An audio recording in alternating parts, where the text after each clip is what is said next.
হাদির উপর এরকম উপযুক্ত করে গুলিবর্ষণ করা হয়েছে। বাংলাদেশ জাতীয়তাবাদী ছাত্রদল ইতিমধ্যে বিক্ষোভ মিছিল করেছে।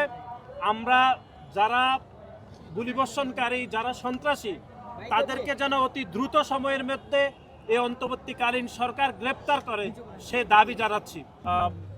আপনারা জানেন যে আমাদের একটি পূর্ব নির্ধারিত কর্মসূচি চলমান ছিল, দেশ গড়ার পরিকল্পনা।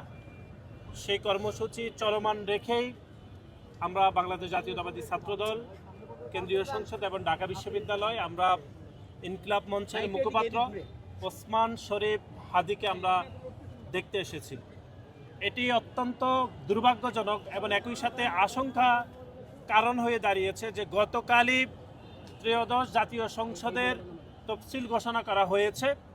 ঠিক নির্বাচনকে বানচাল করার উদ্দেশ্যে যারা গত 17 বছর ধরে বাংলাদেশের গণতান্ত্রিক ব্যবস্থাকে ধ্বংস করতে চেয়েছে, যারা বাংলাদেশের 3টি কথিত জাতীয় নির্বাচনে বাংলাদেশের মানুষের হক নষ্ট করেছে, অধিকার নষ্ট করেছে, তারাই গতকাল কর্মসূচি দিয়েছিল 3 দিন ব্যাপী। গতকাল আপনারা জানেন যে আওয়ামী লীগ এবং ছাত্রলীগের সন্ত্রাসীরা তারা কর্মসূচি দিয়েছে, যে আজকের কর্মসূচি ছিল যেটি বিক্ষোভ মিছিল, গতকাল ছিল মশাল মিছিল এবং আগামীকাল লকডাউনের মতো এরকম কর্মসূচি ঘোষণা করেছে।